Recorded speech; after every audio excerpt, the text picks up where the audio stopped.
เกิดข่าวสลดใจชายหนุ่มอายุ 17 ปีเสพยาบ้าจนร้อนลงมือก่อเหตุฆาตกรรมหลานชายอายุเพียง 3 ปี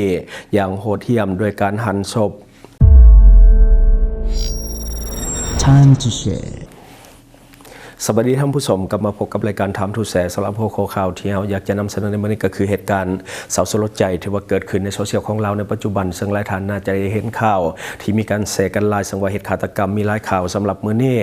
ก็คือเกิดเหตุฆาตกรรมอย่างสลดใจก็คือชายหนุ่มอายุ 17 ปีเท่านั้นก็คือเสพยาบ้าจนร้อนหลังจากนั้นก็ได้ลงมือก่อเหตุฆาตกรรมหลานชายอายุเพียงแต่ 3 ปีคือการลงมือนี่โหดเหี้ยมก็คือมีการหั่นศพเด็กน้อยและก็มีการแยกกันฝังไว้แต่ละจุดในของข่าวได้มาจากแฟนเพจข่าวเศรษฐกิจสังคม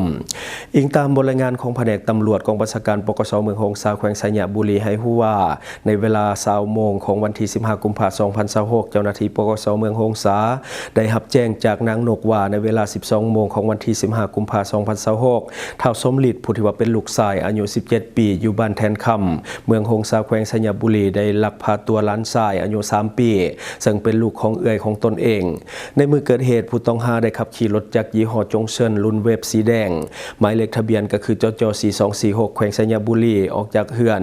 อยู่บ้านแทนคำพอมาฮอดเวลา 17 โมงของวันเดียวกันท้าวสมฤทธิ์อายุ 17 ปีได้กลับมาเฮือนเพียงแต่คนเดียวเท่านั้นซึ่งนางนกผู้ที่ว่าเป็นแม่ได้เอ่ยปากถามว่าหลานอายุ 3 ปีคือบ่เห็นกลับมาด้วยผู้เกี่ยวตอบว่าได้ฆ่ามันทิ่มแล้วอยู่ป่าพุ่นจากนั้นนางนกจึงได้เข้าแจ้งความต่อกับเจ้าหน้าที่ปกส.เมืองหงสาภายหลังได้รับแจ้งความแล้วเจ้าหน้าที่ของปกส.เมืองหงสาได้กักตัวท้าวสมฤทธิ์ไว้เพื่อดำเนินการสืบสวนสอบสวนและได้สมทบกับทีมงานชันสูตรของเมืองหงสาลงตรวจการสถานที่เกิดเหตุตัวจริงและมีการชันสูตรซากศพก็คือผ่านการชันสูตรซากศพที่ถูกแยกเป็นชิ้นส่วนไปทำการฝังไว้คนละที่ผ่านการสืบสวนสอบสวนผู้ลงมือก่อเหตุและผู้ที่ว่าอยู่ใกล้ชิดท้าวสมฤทธิ์ได้ให้ข้อมูลว่าท้าวสมฤทธิ์เป็นผู้ที่ว่าติดยาเสพติดมานานและในมือที่ว่าลงมือก่อเหตุท้าวสมฤทธิ์ก็ได้เสพยาเสพติดจนมีอาการร้อนยาและบ่สามารถที่จะควบคุมสติของตนเองได้จึงได้ลงมือก่อเหตุหลานแท้ๆของตนเองอายุเพียงแต่ 3 ปีอย่างโหดเหี้ยมโดยการฆ่าและมีการหั่นศพแยกชิ้นส่วนและฝังชิ้นส่วนของเด็กอายุ 3 ปีไว้หลายจุด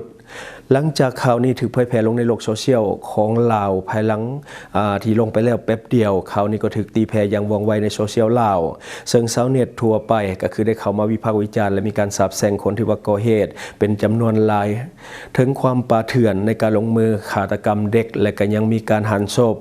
หลายคนเสพข่าวแล้วรับบ่ได้กับพฤติกรรมป่าเถื่อนและมีการวอนหน่วยงานที่เกี่ยวข้องให้ลงโทษผู้ที่ว่ากระทำผิดอย่างหนักอันนี้ก็คือเนื้อในของข่าวที่ว่าเกิดขึ้นจริงหลายคนอาจจะได้เห็นข่าวแล้วเพราะว่ามีการแชร์กันค่อนข้างที่จะหลายในโซเชียลของลาวก็คือคนที่ว่าฮักเด็กนี่ก็จะรับบ่ได้กับข่าวนี้กลายเป็นข่าวสะเทือนขวัญสังคมที่กำลังมาแห่งสุดๆในโซเชียลของเราในปัจจุบันถ้าว่ามีความคืบหน้าในเรื่องนี้เราจะรายงานเพิ่มเติมเพราะว่าข่าวมันออกมาเพียงแต่เท่านี้ในช่วงนี้ก็คือมีการแชร์กันหลายคนก็เข้าไปแสดงความคิดความเห็นมีการสาปมีการแซงอยากให้หน่วยงานต่างๆลงโทษอย่างหนักกับผู้ที่ว่าก่อเหตุก็คือลงมือกับเด็กน้อย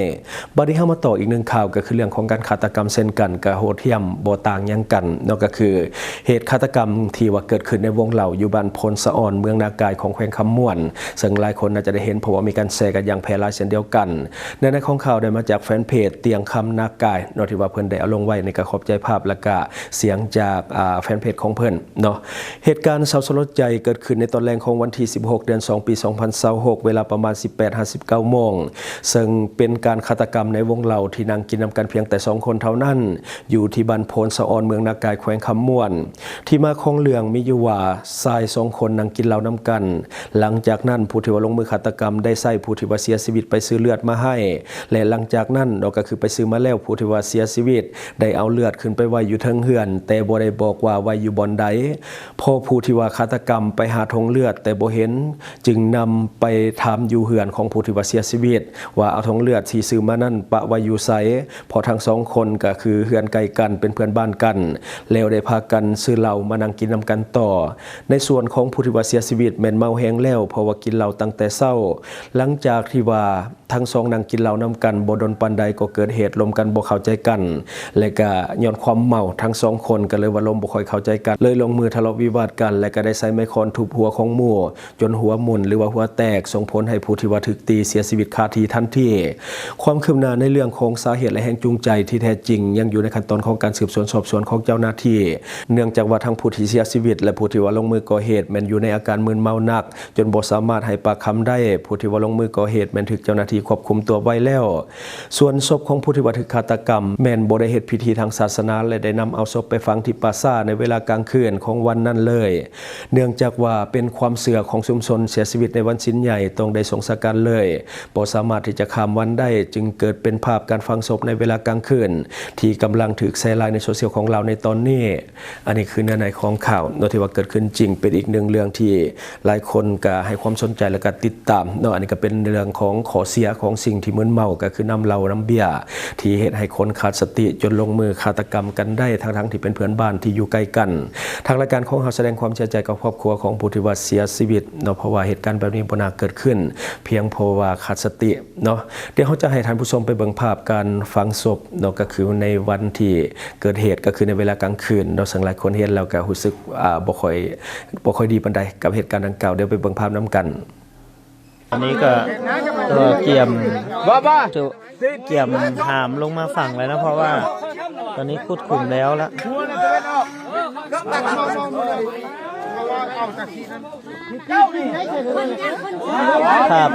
ภาพข่าวทบิตคือของน้องคนนี้เด้อพี่น้องเด้อน้องชื่อจังก่อนนาวินบ่ไอ้นาวินเนาะคือภาพข่าวคือของน้องเพิ่นเด้อที่บ่เตรียมทำได้เอาคลิปน้ำเพิ่นไม่ล่ะตีไปทำเลยโอ้คนละเขาไปทางนี้ทางนี้ผมมาเลยจะไปอะไรจะไปที่นู้นจับลงเลยเขาย่อเลยใส่เชือกย้อนลงขึ้นน้ำดังกันทางเลยข้ามขึ้นก่อน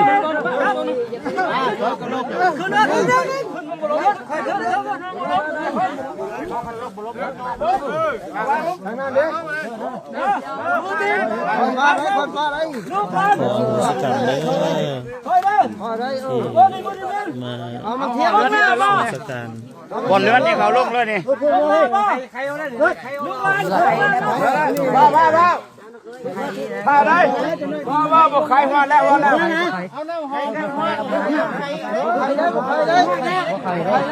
บอกใครแล้วพอแล้วใครก็ได้นะบอกใครก็ได้นะพอแล้ว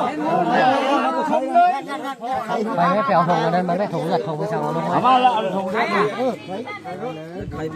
เลือดอันนี้บ่บอลไปบ่หาเดียวเขาได้อันนี้เลือดหัวย้อนอันนี้โอ้อันของเพื่อนนี่บ่เลือดออกมันหัวแล้วมันมุ่นไปในสมองอันนั้นเขาไข่เบิ่งอะไรบ่โอ้อันนี้สิบ่กล้าเบิ่งดอกบ่ไข่ก็ได้ไข่เล็กน้อยนี่นะไข่หยังแล้วไข่ทั้งตีนทุกคนไข่พอได้ฮีทคล้องนี่นะย่าละ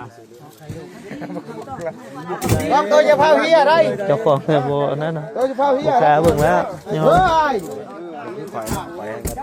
ตอนนั้นเสียโอ้เจ้าอยู่ในไข่บ่มุ่นมาน้ำไต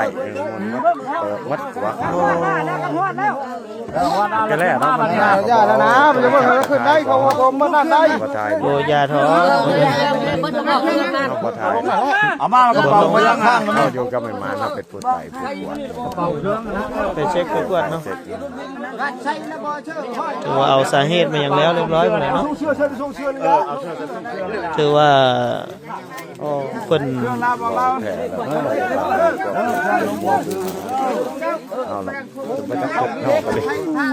ความเมาแหละขอเราคนชัดเจนคนบ่มักปากคนบ่มักปากเราคนซื่อผู้นั้นได้เป็นอะไรจะลักษณะเราเมาปัตยาละบุมบาบุมฮอดร้อยอยู่บ่เฮ็ดรถได้ฮอดร้อยอยู่บ่เรือเนี่ยบ่ปานไหนตะกี้คือว่าเราก็เคยเป็นตำรวจเก่าแนวแต่มันเสียแนวคิดเนาะเสียแนวคิดโอ้อะไรโดนเราคนซื่อๆเนาะอันนี้ไม่กินนะโดนแล้วเราอยู่น้ำไผ่ปกตินี่ ฮะ เราอยู่น้ำไผผู้เสีย เสียนี่บอกแล้วก็อยู่เพื่อนน้ำลูกแหละลูกสาวลูกเคยเด้ ลูกสาวลูกเขย เพื่อนเล่า ฐานะครอบครัวเขาเจ้าเป็นเท่าไหร่ จนมาแล้วที่เขาพาไปเบิ่งเพื่อนแล้ว อ๋อ แบบมือกินเหล้าแล้วกินน้ำ เนาะ คนซื้อคนบอกว่าว่าเนาะน้ำลูกเดียว โดยเดี๋ยวขากลับคืนนี้ก่อนเนาะเราจะไปเบิ่งเนาะ ไปเบิ่งเพื่อน เขา เพราะว่ายังคันว่านั่นก็มันเบิ่งตามสภาพตัวจริงแล้วพี่น้องเอ้ยเบิ่งน้ำกัน ตัดสินไปน้ำกันนี่ละเนาะว่าเพิ่นเป็นจังได คนบอกเคยคิดบ้านทำเมือง อืม ไปคนนั่งนอกไปยังอยู่เด็กไปอยู่เนี่ยหลายปี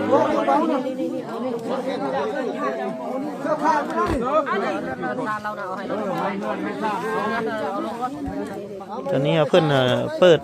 เปิดโรงเนาะแต่ว่าบ่เตียงบ่กล้าเข้าไปเบิ่งดอกพี่น้องขออยู่ห่างๆขออโหสิกรรมเด้อพี่พ่อย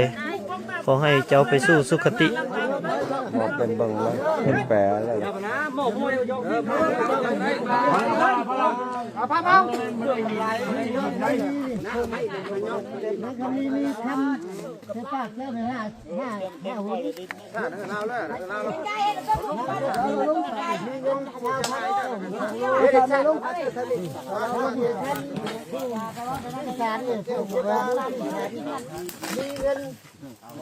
จำนวน200,000ที่เพื่อเจ้าไปเจ้าถ้าอยู่ไว้ผู้ทำเรื่องเงินคดีเงินมาให้เพิ่นอยู่นี่เพิ่นเอาลงมา คุณซ้อนคุณจบ ก็บ่เป็นหยังเอาเรื่องครอบครัวเพิ่นแล้วจังว่ากันต่างหากอันนี้ก็บ่เป็นหยังให้เพิ่นไปเลยให้เพิ่นไปซื้อจ้างทางไป โอ้ยตน ให้ไปสู่สุคติน้องบ่นี่ น้องสาว นี่น้องสาวเพิ่นอยู่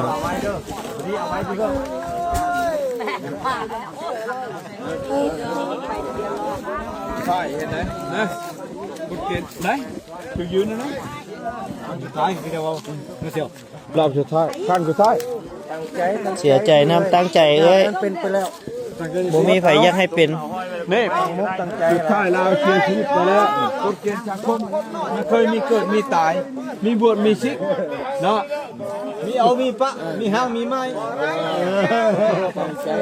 ทำใจไว้ดีๆเพื่อลูกเพื่อหลานเขา เอ้ยแล้วเป็นน้องบ่เป็นน้องเพิ่นบ่โดยลูกสาวเนาะอืมตั้งใจเด้อเด้อ มันนึกบ่พันเรือเจอแฮโพดได้ปิดได้กลัวขึ้นเสือบ่า เหตุมันเกิดกระทันหันเนาะ เกิดกระทันหันเสียเจอแฮงคันว่าเป็นเจ็บเป็นไข้เฮาบ่มีเฮาก็เป็นหนี้เป็นสิน โดย ได้ปิดได้ปัวนี่เฮาบ่ได้เสียพอพี่พอบีน้ำให้แล้วเสียเจอแฮงเขาตำกินเงินบ่มีคนตำโดยพี่น้องเอ้ยก็ความเสียใจของผู้เป็นอายเป็นน้องเนาะมันก็เบิดมาแล้วสุดท้าย